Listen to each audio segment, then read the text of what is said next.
أعوذ بالله من الشيطان الرجيم بسم الله الرحمن الرحيم رب اشرح لي صدري ويسر لي أمري واحلل عقدة من لساني يفقهوا قولي رب زدني علما اللهم إني أسألك علما نافعا ورزقا طيبا وعملا متقبلا رب يسر ولا تعسر وتمم بالخير وبك نستعين آمين یا رب العالمین۔ پارہ نمبر 5 ہے اور سورت نمبر 4 ہے۔ ان لوگوں کی طرف یزقون جو اپنے آپ کو پاک کہتے ہیں، انفسہم اپنے آپ کو، بل اللہ بلکہ اللہ تعالیٰ کی پاک کرتا ہے من یشاء جسے چاہتا ہے، ولا اور نہیں یظلمون ظلم کرتا فتیلاً دھاگے کے برابر بھی۔ کیا آپ نے ان لوگوں کو نہیں دیکھا جو اپنے آپ کو پاک کہتے ہیں بلکہ اللہ تعالیٰ جس کو چاہتا ہے پاک کرتا ہے، اور ان پر ایک دھاگے برابر بھی ظلم نہیں کیا جائے گا۔ اپنی پاکیزگی کے اظہار پر جو یہود کہتے تھے کہ ہم اللہ تعالیٰ کے بہت لاڈلے ہیں، ہم بہت پاک ہیں، ہمیں عذاب نہیں آ سکتا کیونکہ ہماری نسلوں میں سے جو ہے وہ نبی اللہ تعالیٰ نے چنے، ہماری نسلوں میں سے نبی بنائے، ہماری نسلوں میں سے نبی بھیجے، تو ہم اللہ تعالیٰ کے بہت لاڈلے ہیں۔ وہ اپنے آپ کو بہت مقدس سمجھتے تھے، بہت معصوم سمجھتے تھے، اللہ تعالیٰ کے بیٹے اور محبوب ہونے کا دعویٰ کرتے تھے، تو اللہ تعالیٰ نے ان کی تردید فرما دی ہے کہ کسی کو پاک باز انسان قرار دینا تو اللہ تعالیٰ کا کام ہے۔ کوئی انسان خود کو نہیں کہہ سکتا کہ وہ بہت نیک پرہیزگار ہے یا وہ بہت پاک ہے۔ یہود اپنے آپ کو مقدس گروہ خیال کرتے تھے، انبیاء کی نسل میں ہونے کی وجہ سے انہوں نے بے شمار روایتیں اور کہانیاں گھڑ لی تھی، یہ عقیدہ قائم کر لیا تھا کہ جو شخص یہودی ہے اس کی نجات یقینی ہے۔ یہودی یا عیسائی کہتے تھے،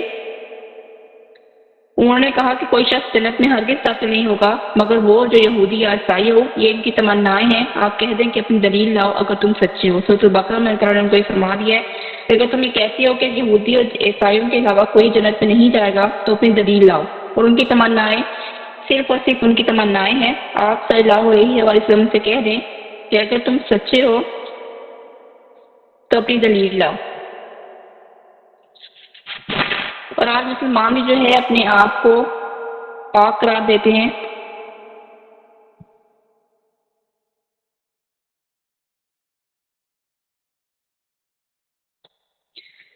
مسلمان اپنے آپ کو سید اور آل سید قرار دے کے کہتے ہیں کہ ہم پشت در پشت پاک لوگ ہیں۔ کچھ لوگ بہشتی دروازے سے گزر کر اپنے آپ کو پاک گناہوں سے پاک سمجھ لیتے ہیں۔ اپنے نفس کو برے اخلاق سے پاک صاف کرنا چاہیے، یہ بہت مبارک عمل ہے۔ اللہ تعالیٰ نے رسول اللہ صلی اللہ علیہ وسلم کی نبوت میں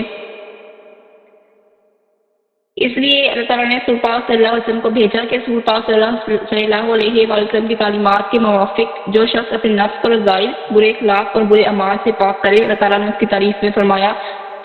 وہ کامیاب ہو گیا جو پاک ہو گیا۔ سیدنا عبد الرحمن بن ابی بکر رضی اللہ تعالیٰ عنہ نبی صلی اللہ علیہ وآلہ وسلم سے روایت کرتے ہیں کہ آپ صلی اللہ علیہ وآلہ وسلم کے پاس ایک آدمی آیا۔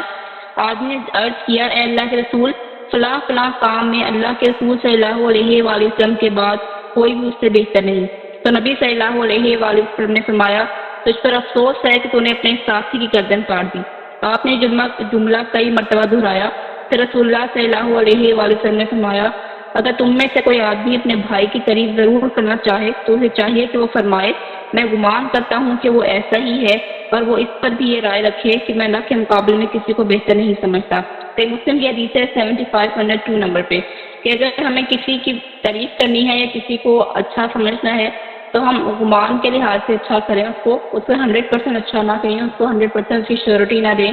کیونکہ اس طرح بھی پاک صلی اللہ علیہ وسلم نے فرمایا کہ اگر تم کسی کی تعریف کرنا ہی چاہتے ہو تو اس کے لیے ایسے لفظ استعمال کرو کہ میں گمان کرتا ہوں کہ وہ ایسا ہی ہے، اور اس پر یہ بھی رائے رکھو کہ اللہ تعالیٰ سے بڑھ کر اس کی تعریف نہ کرو اور نہ ہی اللہ تعالیٰ کے لیول پر اس کی تعریف کی جائے، کہ جو ورڈز، جو چیزیں، جو باتیں اللہ تعالیٰ کے لیے یوز کرتے ہیں، جو کلمے اللہ تعالیٰ کے لیے بولے جاتے ہیں، وہ ہم کسی انسان کی تعریف کرتے ہوئے نہ بولیں۔ اور جو میوزک منع کیا گیا ہے، حرام قرار دیا ہے، اسی وجہ سے تو اس میں ایسی باتیں ہوتی ہیں جو ہم صرف اللہ تعالیٰ کے ساتھ ہی منسوب کر سکتے ہیں، ہم کسی انسان کے ساتھ ان باتوں کو منسوب نہیں کر سکتے۔ تو اس طرح کے جو ورڈنگ جب گانوں میں یوز ہوتی ہے تو وہ گانے شرکیہ گانے کہلاتے ہیں، اور کچھ نعتیں بھی ایسی ہوتی ہیں کہ جہاں ہم رسول اللہ صلی اللہ علیہ وآلہ وسلم کو ان کی محبت میں یا ان کی عقیدت کے نام کے طور پر ایسے الفاظ یوز کر دیتے ہیں جو اللہ تعالیٰ کی ذات کے ساتھ منسوب ہونے ہوتے ہیں۔ تو وہ بھی جو ہے بناتے ہیں کچھ اس طرح کی شرکیاں بن جاتی ہیں کہ ہمیں پتہ ہی چل رہا ہوتا ہے کہ ہم کیا ورڈ یوز کر رہے ہیں. تو یہ چیزیں بھی دیکھنی چاہیے کہ ہم کسی کی محبت میں بھی اللہ تعالیٰ کی محبت سے آگے نہ چلے جائیں، چاہے پھر وہ نبی ہوں، رسول ہوں یا وہ کوئی بھی ہو. تو اللہ تعالیٰ ایک ہی ہے، اللہ تعالیٰ کے برابر کوئی بھی نہیں آ سکتا، چاہے وہ جتنا بھی ولی اللہ ہے، چاہے جتنا بھی نیک پرہیزگار ہے، چاہے وہ انبیاء ہیں، چاہے وہ رسول ہیں، چاہے وہ کوئی بھی انسان ہے. انسان ہی ہے اور اللہ اللہ ہی ہے. تو کوئی بھی ایسی چیز، کوئی بھی ایسی نعت، کوئی بھی ایسا گانا، کوئی بھی ایسی بات کسی کی تعریف میں نہ کی جائے کہ وہ اللہ تعالیٰ کے لیول پر پہنچ جائے، یا وہ اللہ تعالیٰ کے لیے منسوب ہونی تھی لیکن ہم نے وہ کسی ایک انسان کے لیے منسوب کر دی. اس کا حقدار اللہ تعالیٰ تھا لیکن ہم نے وہ حق کسی انسان کو دے دیا. تو اس کا مطلب ہے کہ ہم نے شرک کیا ہے. تو شرک یہی ہوتا ہے کہ اللہ تعالیٰ کے لیول پر کسی کو سمجھنا، اللہ تعالیٰ کے لیول پر کسی کی اتنی تعریف کر دینا کہ وہ اتنا اس کا حقدار نہیں، اس کا حقدار اللہ تعالیٰ تھا لیکن ہم نے اس کو حق وہ کسی اور کو دے دیا. رسول اللہ صلی اللہ علیہ وآلہ وسلم نے تو ایسا نام رکھنا بھی ناپسند فرمایا جس سے تعریف کا پہلو نکلتا ہو. سیدنا زینب بنت ابی سلمہ رضی اللہ تعالیٰ عنہ نے کہا میرا نام برہ تھا. پھر رسول اللہ صلی اللہ علیہ وآلہ وسلم نے فرمایا اپنی تعریف مت کرو، اللہ تعالیٰ جانتا ہے کہ تم میں سے نیک کون ہے. لوگوں نے عرض کیا پھر ہم اس کا نام کیا رکھیں؟ آپ صلی اللہ علیہ وآلہ وسلم نے فرمایا زینب نام رکھو. مسلم کی حدیث ہے 5609 نمبر پہ. اور ہاں وہ کوئی شخص واقعی قابل تعریف ہو، اپنی تعریف سن کر اس شخص سے کسی قسم کے فتنے وغیرہ میں مبتلا ہونے کا خطرہ ہو کہ وہ کسی نہ کسی فتنے میں مبتلا ہو جائے گا، وہ اپنی تعریف سنے گا، اگر اس طرح کا اس کے ڈر نہ ہو، تعریف کرنے والے کا مقصد ناجائز فائدہ حاصل کرنا ہو تو ایسی تعریف کرنا جائز نہیں ہے. جس طرح خود رسول اللہ صلی اللہ علیہ وآلہ وسلم نے اپنے صحابہ کی تعریف ان کی موجودگی میں فرمائی. کسی ایسے شخص کی تعریف کرنا کہ جس سے اس میں تکبر آ جائے، یا کسی ایسے شخص کی تعریف کرنا جس کا وہ اہل ہی نہ ہو، یا کسی ایسے شخص کی خوبی بیان کرنا جو اس میں پائی ہی نہ جاتی ہو لیکن ہم بیان کر دیں، تو اس طرح کی تعریف کرنے سے منع کیا گیا. لیکن اگر کسی کو موٹیویٹ کرنا ہے، اگر کسی کو کا کام حوصلہ افزائی کرنی ہے تو اس کے لیے تعریف کرنا وہ ایک الگ چیز ہے. لیکن کسی کو اس طرح سے تعریف کرنا کہ اس میں جو ہے تکبر پیدا ہو جائے یا اس کی جو ہے وہ کسی اور طرف چل پڑے، کسی فتنے کا اندیشہ ہو کہ کسی اور خطرے میں ملوث نہ ہو جائے، تو اس طرح تعریف کرنے سے حضور پاک صلی اللہ علیہ وسلم نے منع فرمایا. اور یہ بھی کہا کہ ایسے نام نہ رکھو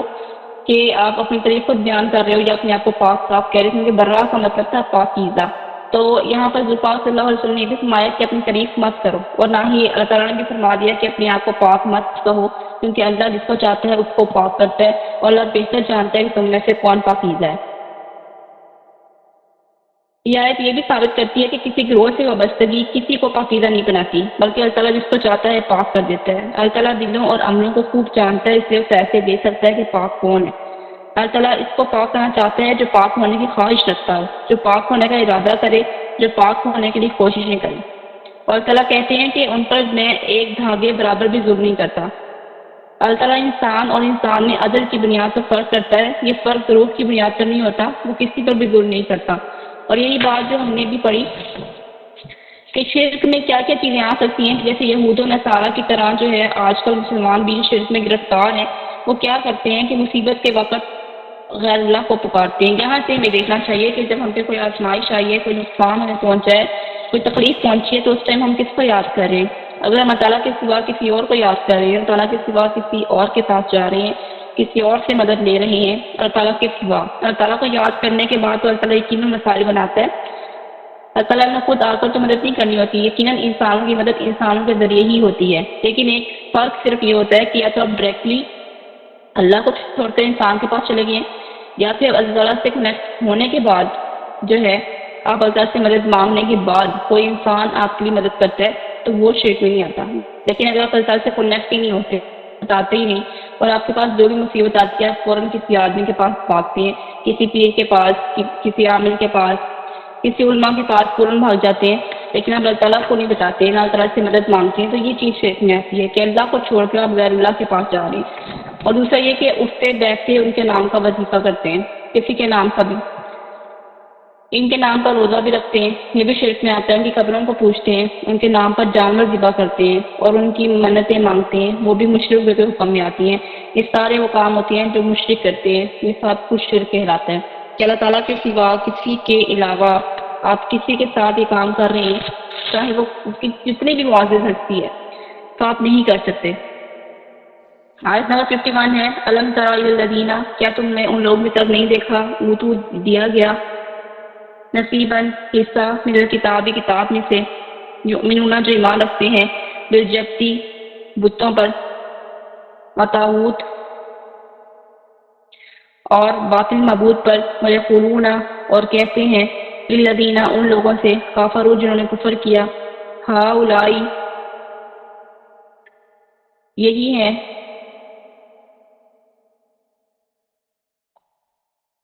اہدی ہدایت کے راستے پر من الذین ان لوگوں سے آمنوا جو ایمان لائے سبیل راستے کے لحاظ سے۔ کیا آپ نے انہیں نہیں دیکھا ان لوگوں کی طرف جو کتاب میں سے ایک حصہ دیے گئے وہ بتوں پر اور باطل معبود پر ایمان رکھتے ہیں، ان لوگوں کے لیے کہتے ہیں جنہوں نے کفر کیا یہ ان لوگوں سے زیادہ ہدایت کے راستے پر ہیں جو ایمان لائے۔ ابن جریر نے سیدنا ابن عباس سے روایت کی ہے کہ یہ آیت تب نازل ہوئی تھی جب یہودی کفار قریش کو مسلمانوں کے خلاف جنگ پر آمادہ کرنے کے لیے مکہ گیا تو قریش نے اس سے کہا کہ تم اہل مدینہ میں سب سے معزز اور ان کے سردار ہو، ذرا اس حقیر و ذلیل آدمی کو تو دیکھو جو اپنی قوم سے بھی الگ ہو گیا، الزام میں مسئلہ ہے کہ وہ ہم سے بہتر ہے۔ یہ جن لوگوں نے ایمان قبول کیا تھا تو وہ اپنے گھروں سے بھی الگ ہو گئے تھے، انہوں نے ہر حرام چیز چھوڑ دی تھی، اور جو ان کے رشتے دار تھے جو کافر تھے ان سے بھی الگ ہو گئے تھے۔ اور جب وہ الگ ہو گئے تھے تو کچھ ایسے بھی لوگ تھے جو کسی پورے گھر میں سے ایک بندہ مسلمان ہوتا تھا، باقی پورا جو گھرانہ تھا اس کا وہ کافر ہی رہتے تھے۔ تو جب کافر ان کا مذاق کرتے تھے کہ دیکھو کتنے پاگل ہو گئے ہیں اور یہ اکیلے ہو گئے ہیں، اور اس طرح کا انہوں نے مذہب قبول کر لیا کہ سب کو چھوڑ دیا اور اکیلے زندگی گزار رہے ہیں، اپنی قوم سے بھی الگ ہو گئے ہیں اور غم میں مبتلا ہیں۔ یہ سن کر آپ نے کہا تم لوگ اس سے بہتر ہو کہ اللہ تعالیٰ نے پھر یہ آیت اتاری کہ اس جیسے اللہ اور رسول صلی اللہ علیہ وسلم کے دیگر دشمنوں کا راز فاش کیا، ان کے کفر کو واضح کیا۔ اس واقعے کو امام احمد نے روایت کیا ہے کہ غزوہ احد کے بعد مکہ کے مشرکین کو مسلمانوں کے خلاف ایک بڑی فیصلہ کن جنگ پر آمادہ کرنے کے لیے کیے گئے تھے۔ یہ سازشیں کرتے تھے جب کفار جو تھے وہ دیکھتے تھے کہ مسلمان بہت ساری تعداد میں لوگ ہو رہے ہیں تو ان کو ابھارتے تھے کہ وہ جنگ کریں، ان کو ابھارتے تھے، ان کو تنگ کرتے تھے کہ وہ اپنے ایمان سے پھر جائیں، ایمان کا مذاق اڑاتے تھے، نبی پاک صلی اللہ علیہ وسلم کا مذاق اڑاتے تھے، اور جتنے احکامات نازل ہوتے تھے اللہ تعالیٰ کی آیات نازل ہوتی تھی ان کا مذاق اڑاتے تھے۔ ایک ایسا مذہب ہے جو اس طرح کی آیات نازل کر رہا ہے، یہ کیسے لوگ ہیں کہ اپنے گھروں سے الگ ہو گئے، یہ کیسے لوگ ہیں جو ہر ٹائم غم میں مبتلا رہتے ہیں، اور یہ کیسے لوگ ہیں جو ایسے انسان کا ساتھ دے رہے ہیں جو ایک تن تنہا ہے۔ مطلب رسول پاک صلی اللہ علیہ وسلم کے بارے میں ایسی باتیں کرتے تھے، بہت کچھ یہودی کہتے تھے رسول پاک صلی اللہ علیہ وآلہ وسلم کو اور دین کو بھی، اور اللہ تعالیٰ کی آیات جو نازل ہوتی تھی ان کے بارے میں بھی۔ تو اللہ تعالیٰ فرما رہے ہیں کہ وہ باطل معبودوں پر اور بتوں پر ایمان رکھتے تھے۔ اس میں جو ہے چیز آ جاتی ہے جادو ٹونے وغیرہ توڑ کے، یہ اس طرح کی بدشگونی اور یہ ہاتھوں کی لکیروں کا علم، طویل نقش ستاروں کے آسمانی ستاروں پر جو ہے یقین رکھنا، ایسٹروناٹس کرتے ہیں ستاروں کا علم، اس پر اس سب میں وہ چیزیں آ جاتی ہیں کہ باطل معبود، یہاں پر اللہ نے اس کو کہا گیا ہے کہ یہ باطل معبود ہے۔ اور جب سے مراد ہے بت، کاہن، جادوگر، جادو، ہر وہ چیز جس کی اللہ تعالیٰ کے علاوہ عبادت کی جائے۔ طاغوت سے مراد ہے ہر گمراہ کن شے، بت، سرداران یہود، اور ہر وہ چیز جس کو اللہ تعالیٰ کے سوا عبادت کی جاتی ہے جس کی۔ سیدنا عمر بن خطاب نے کہا الجبت سے مراد جادو ہے اور الطاغوت سے مراد شیطان ہے، کہ اللہ تعالیٰ کے سوا دوسرے جھوٹے معبودوں کی پیروی کرنا، شیطان ہی کی پیروی کرنا، اس لیے وہ بھی طاغوت میں شامل ہے۔ اللہ تعالیٰ کی کتاب رکھنے والی قوم جب زوال کا شکار ہوتی ہے تو عمل کی بجائے جھوٹی توقعات میں مبتلا ہو جاتی ہے، پھر جو چیز ان کے حقیقی عمل کے ذریعے ملتی ہے وہ ان کو عملیات، مطلب کہ جادو ٹونے، تویز، ان کو لگتا ہے کہ چیزیں ہمیں بچا لیں گی۔ تویز بھی جو ہے نا یہ شرک میں آتا ہے۔ اب یہ کسی نے اگر لاسٹ ویڈیو بھی دیکھی ہو ایک حج کے موقع پر یا شاید عمرہ کے موقع پر، بیت اللہ میں بھی جو ہے ایک تویز پہنا ہوا تھا، پاکستان یا انڈیا میں سے کوئی تھا مسلمان جس نے وہ تویز پہنا ہوا تھا، تو انہوں نے اس کو تویز اتار دیا اور انہوں نے کہا کہ یہ شرک ہے کہ آپ اس تویز پر یقین رکھتے ہیں کہ یہ آپ کو نقصان نہیں پہنچنے دے گا۔ تو ہر وہ چیز جو ہم اپنے پاس رکھتے ہیں کہ یہ چیز ہمیں نقصان نہیں پہنچنے دے گی یا یہ چیز ہمیں فائدہ دے گی، تو یہ چیزیں جو ہے نا یہ باطل معبود ہے۔ یہ چیزیں جو ہیں یہ انسان کو شرک کی طرف لے کے جاتی ہیں، اللہ تعالیٰ سے دور کر دیتی ہیں۔ جب اللہ تعالیٰ نے قرآن پاک میں کہہ دیا ہے کہ اللہ کے سوا تمہیں کوئی نفع نہیں پہنچا سکتا، تو پھر ہم یہ کیسے تصور کر سکتے ہیں کہ جو تعویذ ہے وہ ہمیں نفع دے گا؟ جو تمیز ہے وہ نظر بد نہیں لگنے دے گا. کہ جو اس طرح کی چیزیں، یہ بہت ساری ایسی چیزیں ہیں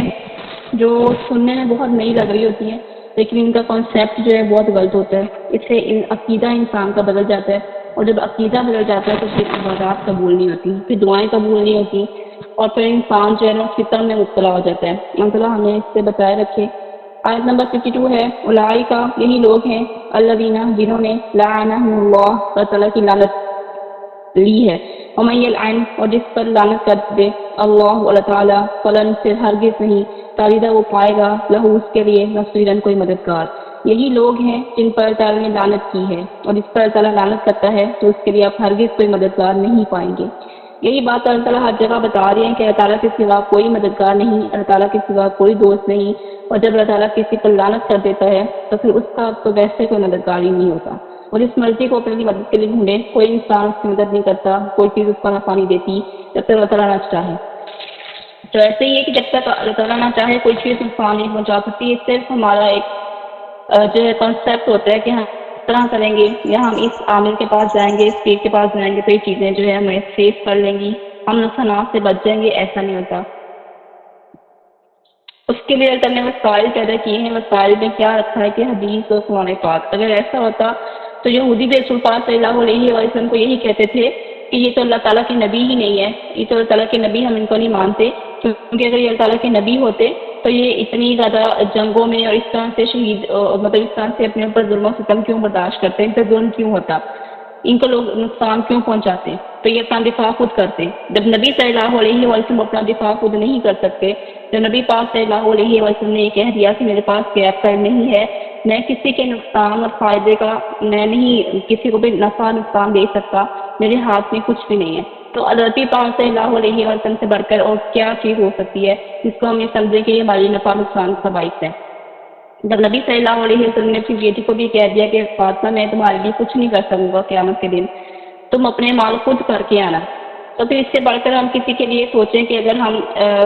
سید آل سید سے آ رہے ہیں تو ہم بخشے جائیں گے، یا اگر ہم بہشت کی دروازے میں داخل ہو جائیں گے تو ہم جنت میں چلے جائیں گے. یہ سارے وہ کانسیپٹ ہیں جو یہودیوں سے آئے ہوئے ہیں. یہودی بھی یہ سمجھتے تھے کہ ہم اللہ تعالیٰ کے بہت لاڈلے ہیں کیونکہ ہماری نسلوں میں سے نبی پاک نبی چنے گئے، ہماری نسلوں میں سے اللہ تعالیٰ نے بہت سے نبیوں کو پیدا کیا اور ہم پہ اللہ تعالیٰ نے بہت انعامات کیے ہیں، تو ہم اللہ تعالیٰ کے بخشائے ہیں، ہم جو مرضی کر لیں اللہ تعالیٰ ہمیں کبھی جو ہے وہ عذاب نہیں دے گا اور ہمیں کبھی بھی جو ہے کوئی نقصان نہیں پہنچے گا. تو یہ سارے عقیدے جو ہوتے ہیں نا، عقیدہ ہونا رکھنا بہت مضبوط، یہ بہت ایمان کی بہت بڑی چیز ہے. جب آپ کا عقیدہ صحیح ہوتا ہے تو پھر آپ کا ساری باتیں صحیح ہوتی ہیں. اگر آپ کا عقیدہ ہی غلط ہے تو آپ کی ساری باتیں غلط ہو جاتی ہیں. تو کسی کے نام پر یہ نیاز اس طرح سے کرنا اور یہ ساری چیزیں جو بدعت ہیں اور نئی دین میں نئی نئی چیزیں نکالی ہوئی ہیں، ان سب سے پرہیز کرنا چاہیے. اور طرح ہم سب کو اسلام کی دین کی صحیح سمجھ بوجھ عطا کرے، آمین. اور لعنت یہ ہے کہ انسان اللہ تعالیٰ کی رحمت اور مدد سے دور کر دیا جائے. اللہ تعالیٰ کی مدد سے محرومی کے بعد انسان کی ایمانی زندگی کا خاتمہ ہو جاتا ہے. حق اور ناحق کی تمیز اس کے اندر ختم ہو جاتی ہے. کھلی نشانی آنے کے بعد بھی اس کے اندر حق کا اعتراف کرنے کی تمیز باقی نہیں رہتی. یہود اللہ تعالیٰ کی لعنت سے مستحق اس لیے ہوئے کہ انہوں نے بت پرستوں کو اور مسلمانوں پر فوقیت دی، رسول اللہ صلی اللہ علیہ وسلم پر ایمان لائے تھے اور دین اسلام رسول اللہ صلی اللہ علیہ وسلم کی صداقت پر علم رکھتے ہوئے ایسی بات اس لیے کہی کہ تاکہ مشرکین مکہ ان کا ساتھ چھوڑ دیں. اور انہوں نے اتنی سازشیں کی مکہ میں بھی، اور جو کفار مسلمان کے خلاف ڈٹ گئے تھے پھر انہیں احزاب کے لیے جمع ہو گئے. مطلب انہوں نے جنگ شروع کر دی، کسی طرح جو ہے نا مسلمانوں کو پھیر دیا جائے کہ نبی پاک صلی اللہ علیہ وسلم پر ایمان نہ لائے. رسول اللہ صلی اللہ علیہ وسلم نے فرمایا مومن وہ نہیں ہے جو تانا باز اور لعنت باز ہو اور نہ ہی بدگو. ترمذی کی حدیث ہے 1977 نمبر پہ. اگر ہم نے یہ دیکھنا ہے کہ ہمارے اندر مومنوں والی کوئی کوالٹی ہے یا نہیں ہے تو ہمیں یہ چیک کرنا چاہیے کہ ہم کسی کو تانا تو نہیں دیتے، کیونکہ یہاں پر رسول اللہ صلی اللہ علیہ وسلم نے مومن کی ڈیفینیشن بتا دی ہے کہ مومن وہ ہوتا ہے جو تانا باز نہیں کرتا، جو تانے نہیں دیتا، اور دوسرا یہ کہ وہ لعنت بھی نہیں کرتا، وہ کسی پر لعنت نہیں بھیجتا، اور تیسرا یہ کہ بدگو نہیں ہوتا. بدگو مطلب کہ بدگمانی نہیں کرتا. تین اگر چیزیں اگر ہمارے اندر ہیں اور اگر نہیں ہے تو الحمدللہ کہ ہم مومن کی کیٹیگری میں فال کرتے ہیں. لیکن اگر ان تینوں میں سے کوئی ہمارے اندر ہے تو پھر ہمیں اس پر ورک کرنا چاہیے کہ چیزیں ہمارے اندر سے نکل جائیں، ہمارے اندر سے ختم ہو جائیں اور ہم مسلمان سے نکل کر مومن والی فیلڈ میں آ جائیں. لعنت جس قدر بری چیز ہے اس قدر اس کے کرنے پہ پابندیاں بھی عائد ہیں. کسی مسلمان پر لعنت کرنا حرام ہے اور کافر پر بھی صرف اس صورت میں کی جا سکتی ہے جبکہ اس کا کفر پر مرنا یقینی ہو. مطلب کہ ہم کسی پر بھی لعنت نہیں کر سکتے، ایون کہ کافروں کو بھی ہم لعنت نہیں بھیج سکتے کافروں پر، کیونکہ ہمیں نہیں پتا کہ ہو سکتا ہے کہ جب وہ مرنے والا ہو تو اسلام قبول کر لے. تو صرف اللہ تعالیٰ کا حق ہے یہ کہ اللہ تعالیٰ ہی جو ہے وہ کسی پر لعنت بھیج سکتے ہیں، اور اللہ تعالیٰ ہی لعنت بھیجتے ہیں جھوٹوں پر. اللہ تعالیٰ ہی نے لعنت بھیجی یہ کافروں پر، اللہ تعالیٰ نے ہی لعنت بھیجی شرک کرنے والوں پر. تو اللہ تعالیٰ ہی کو بہتر پتہ ہے کون کس حالت میں مرے گا، اس لیے لعنت کرنے کا اختیار صرف اور صرف اللہ تعالیٰ کا ہے. کسی مسلمان کا حق نہیں ہے کہ وہ کسی مسلمان پر لعنت بھیجے، کسی مسلمان کا حق نہیں ہے کہ وہ کسی کافر پر لعنت کرے، کیونکہ ہمیں نہیں پتا کہ اس کا جو اینڈ ہے، اس کی جو موت ہے وہ کس طرح سے ہوگی. ہو سکتا ہے کہ جو کافر ہے وہ مرنے سے پہلے مسلمان ہو جائے، وہ کلمہ پڑھ لے. تو اس لیے اس وقت بہت حرام قرار دیا ہے کہ کوئی مسلمان کسی پر بھی لعنت نہ کرے، کیونکہ جو ایک حق اللہ تعالیٰ کا ہے، جو اختیار اللہ تعالیٰ کا ہے، وہ اللہ تعالیٰ ہی کے پاس ہونا چاہیے. ہمیں یہ اختیار نہیں ہے ہم کسی کو کافر کہیں مسلمانوں میں سے بھی، کیونکہ آج کل یہ بھی ہے کہ مسلمانوں کو بھی کافر کہہ رہے ہوتے ہیں کہ یہ عقیدے پر ہیں تو یہ کافر ہیں. اہل حدیث جو ہیں وہ اہل سنت والوں کو کافر کہہ رہے ہوتے ہیں، اہل سنت اہل حدیث کو کافر کہہ رہے ہوتے ہیں. دیوبندی جو ہے وہ شیعوں کو کافر کہہ رہے ہوتے ہیں، شیعہ کا دیوبندیوں کو کافر کہہ رہے ہوتے ہیں. ہر فرقہ ایک دوسرے کو کافر کہہ رہا ہوتا ہے، جبکہ یہ سختی سے حرام ہے. کسی مسلمان کی مال، جان اور عزت دوسرے مسلمان پر حرام قرار دی گئی ہے. رسول اللہ صلی اللہ علیہ وسلم نے فرمایا ہے کہ کسی انسان کی، کسی مسلمان کی عزت، جان اور مال، یہ تین چیزیں دوسرے مسلمان پر حرام ہیں. ہم کسی کو بھی اذیت نہیں دے سکتے، نہ کسی کی دل آزاری کر سکتے، اور نہ ہی کسی کو ایسی بات کہہ سکتے ہیں کہ جو اس کو کفر تک اتنا بڑا اس کو فتویٰ لگا دیں کہ یہ کافر ہو گیا، یا اس نے کافر ہی مرنا ہے، یا اس کی بخشش نہیں ہے. ایسے الفاظ ہم ادا کر نہیں سکتے، نہ ہی ہم کسی کو کہہ سکتے ہیں. کوئی انسان ہمیں کیا بتا کہ وہ دن میں کیسا نظر آ رہا ہے اور رات میں اللہ تعالیٰ کے سامنے سجدوں میں روتا ہو. ہمیں کیا بتا کہ انسان جو ہے وہ انتہائی دن رات پورا دن جو ہے وہ گناہ کرتا ہے، لیکن رات میں اللہ تعالیٰ کے تہجد گزار ہوتا ہے، رات کو وہ اللہ تعالیٰ سے معافی مانگ لیتا ہے، رات کو اللہ تعالیٰ کے لیے سجدے میں روتا ہے. تو ہم اللہ تعالیٰ کو معاف کر دیتے ہیں، اس کی بخشش کر دیتے ہیں. ایسے بہت سارے واقعات ہم نے پڑھے ہیں کہ ایک آدمی نے 99 قتل کیے تھے. یہ واقعہ ہم نے پڑھا تھا کہ ایک آدمی نے 99 قتل کیے تھے، اور پھر وہ ایک علماء کے پاس گیا، ایک عالم کے پاس. اس نے کہا کہ کیا میری بخشش ہو سکتی ہے؟ تو اس نے کہا نہیں، تمہاری بخشش نہیں ہو سکتی. تو اس کو غصہ آیا، اس نے اس کا بھی قتل کر دیا. 100 قتل پورے ہو گئے. اس کے بعد وہ ایک اور بزرگ کے پاس گیا، ایک اور عالم کے پاس. اس نے کہا اس نے اس سے پوچھا کہ کیا میری بخشش ہو سکتی ہے؟ تو اس نے کہا کہ ہاں تمہاری بخشش ہو سکتی ہے اگر تم توبہ کر لو، اور توبہ کرنے کے بعد تم ایسی بستی میں چلے جاؤ جو نیک لوگوں کی بستی ہے. یہ سن کے ساتھ اس نے توبہ کی، اور اس کے بعد نیک بستی کے لوگوں میں جا رہا تھا سفر میں. کہ سفر میں اس کو موت آ گئی. اور جب اس کو موت آئی تو دونوں فرشتے آ گئے، رحمت والا فرشتہ بھی آ گیا اور عذاب دینے والا فرشتہ بھی آ گیا. اب رحمت والے فرشتے نے عذاب والے فرشتے سے کہا کہ اس کی روح میں جو ہے قبض کروں گا. دوسرے نے کہا نہیں، اس کی روح میں قبض کروں گا. فرشتہ تو ایک ہی روح قبض کرنے والا ملک الموت ہے، لیکن ملک الموت کے اندر بھی فرشتے ہوتے ہیں جو روح قبض کرتے ہیں. وہ اکیلے ملک الموت نہیں کرتے، ان کے اندر بھی فرشتے ہوتے ہیں جو روح نکالنے میں مدد کرتے ہیں. تو اس میں ایک رحمت کا فرشتہ تھا اور ایک عذاب کا فرشتہ. تو اس نے کہا کہ میں فیصلہ کروں گا، میں روح نکالوں گا. تو اس نے کہا میں روح نکالوں گا. پھر جو اللہ تعالیٰ کی طرف سے فیصلہ ہوا وہ یہ ہوا، جو ان کے دونوں کے کسی نے ایک فرشتہ اور آیا اللہ تعالیٰ کی طرف سے، اور پھر اس نے ان دونوں کو یہ کہا کہ تم ایسا کرو کہ میئر کرو، ڈسٹینس میئر کرو، کہ جو جس بستی کو وہ چھوڑ کر آیا ہے، گناہوں کی بستی کو وہ چھوڑ کر آیا ہے، وہاں کا ڈسٹینس میئر کرو، اور جس طرف وہ جا رہا ہے اس کا ڈسٹینس میئر کرو، کون سا ڈسٹینس زیادہ قریب ہے. تو جب اس کا ڈسٹینس میئر کیا گیا تو وہ اس بستی کے زیادہ قریب تھا جو نیک لوگوں کی بستی تھی. تو صرف اس بات پر کہ اس نیکی کے زیادہ قریب ہے تو اللہ نے اس کو جو ہے معاف کر دیا تھا. تو اس لیے ہم کسی کا بھی اندازہ نہیں لگا سکتے کسی بھی طرح کہ وہ انسان جو ہے وہ گناہ گار ہے اور ہم یہ فیصلے کریں کہ اب اس کی بخشش نہیں ہونی ہے. اور ایک اور یہ حدیث بھی ہے کہ رسول پاک صلی اللہ علیہ وسلم نے فرمایا تھا کہ ایک انسان تھا، اس حدیث کا مفہوم یہ ہے کہ اس نے کسی کے بارے میں کہا کہ اس کی بخشش نہیں ہو سکتی. تو جب وہ انسان جس نے کہا ہوا تھا کہ اس کی بخشش نہیں ہو سکتی پکا جہنمی ہے اور یہ کافر ہے اور یہ کافر ہو گیا اور اس طرح یہ مر جائے گا، جبکہ وہ مسلمان تھا، اس کے بارے میں الفاظ ادا کیے. تو جب وہ اللہ تعالیٰ کے پاس گیا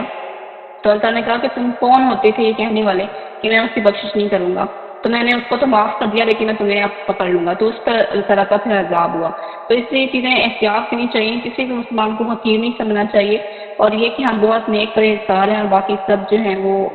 حقیر ہیں، گناہ گار ہیں، جہنمی ہیں یا کافر ہیں، اس طرح کی چیزیں نہ کرنی چاہیے نہ ہی سوچنی چاہیے۔ آیت نمبر 33 ہے،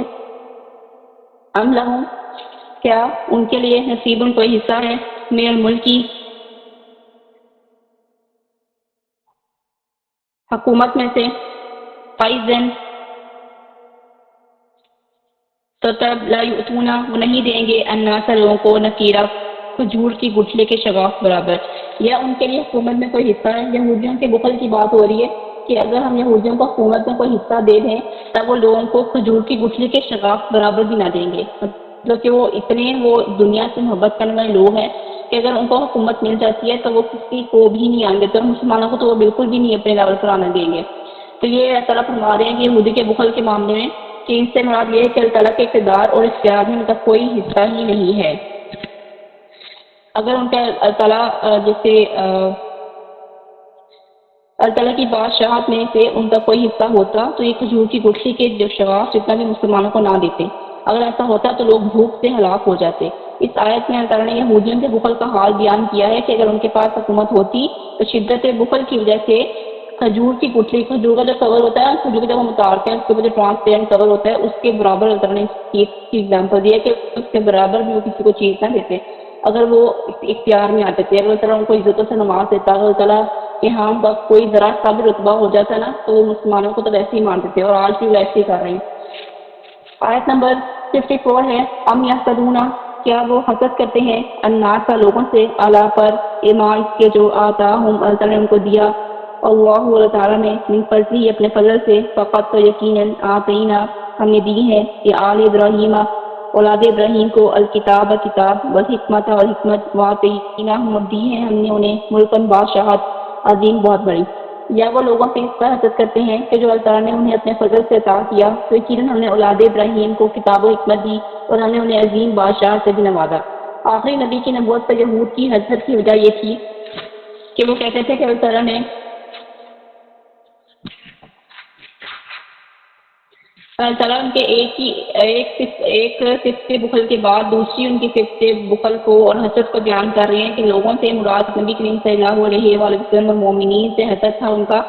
اس سے مراد یہ ہے کہ شاید اللہ تعالیٰ کے رسول صلی اللہ علیہ وسلم سے اس بات پر حسد ہے کہ اللہ تعالیٰ نے انہیں اپنے فضل سے یعنی نبوت سے نوازا، اس کی وجہ سے جاہل عربوں کی روشنی، یقین اور اطمینان ملا۔ یہودیوں کو اس بات پر حسد ہوا کہ جاہل عرب اب ثقافت اور تجارت میں ہم سے برتر ہو گئے ہیں۔ یہودیوں کو لگا کہ حضور پاک صلی اللہ علیہ وسلم نے ان کو اتنا جو ہے وہ موٹیویٹ کر دیا کہ جو عرب ہے وہ ان کو شوق ہو گیا علم حاصل کرنے کا، جب وہ علم حاصل کریں گے تو ہم سے بھی آگے چلے جائیں گے، کیونکہ یہودی اس ٹائم کے علماء تھے اور عرب پڑھنا لکھنا نہیں جانتے تھے۔ عرب جو تھی وہ ایک جاہل قوم تھی،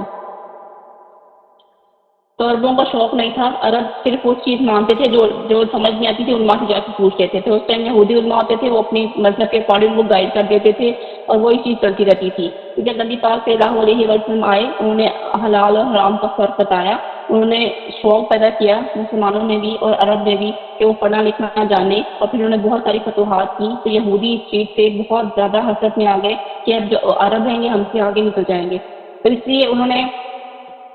سازشیں کی اور بہت ساری جو ہے حسد کیا، اتنا حسد کیا۔ اس کے بارے میں نبی پاک صلی اللہ علیہ وسلم نے فرمایا تم آپس میں بغض اور حسد نہ کرو اور نہ ہی دوسرے سے پوچھتے رہو، بلکہ اللہ تعالیٰ کے بندے اور بھائی بن جاؤ، اور اگر کسی کے لیے جائز نہیں کہ وہ اپنے بھائی سے 3 دن سے زیادہ قرض کے تعلق کرے۔ مسلم کی حدیث ہے 6526 نمبر پر۔ اور رسول اللہ صلی اللہ علیہ وسلم نے بھی فرمایا کہ کسی بندے کے دل میں ایمان اور حسد جمع نہیں ہو سکتے، یا تو ایمان ہوگا اس کے دل میں یا حسد ہوگا، کیونکہ حسد جو ہوتا ہے وہ نیکیوں کو ایسے کھا جاتا ہے جیسے آگ لکڑی کو۔ رسول اللہ صلی اللہ علیہ وسلم نے فرمایا تمہاری طرف بھی پہلی قوموں کا مرض چپکے سے چل پڑا، اور وہ حسد ہے اور بغض، ایسی خصلت ہے جو مون دینے والی ہے۔ میں یہ نہیں کہتا کہ وہ بالوں کو مونتی ہے، بلکہ وہ دین کو مون دیتی ہے۔ ترمذی کی حدیث ہے 2510 نمبر پر، کہ حسد جو ہے وہ نیکیوں کو بالکل ختم کر دیتا ہے، بالکل، اور جب نیکیاں ختم ہو جاتی ہیں تو پھر ایمان ختم ہو جاتا ہے، جب ایمان ختم ہو جاتا ہے تو پھر بندے کا نیکی کی طرف دھیان نہیں رہتا، وہ گناہوں میں اتنا گمراہ ہو جاتا ہے، اتنا بھٹک جاتا ہے کہ اس کے لیے واپس آنا مشکل ہو جاتا ہے۔ حسد خواہ دنیاوی کمال پر ہو یا دینی کمال پر، دونوں حرام ہیں۔ چنانچہ اللہ تعالیٰ کے قول کے مطابق اس کی طرف اشارہ ہوتا ہے۔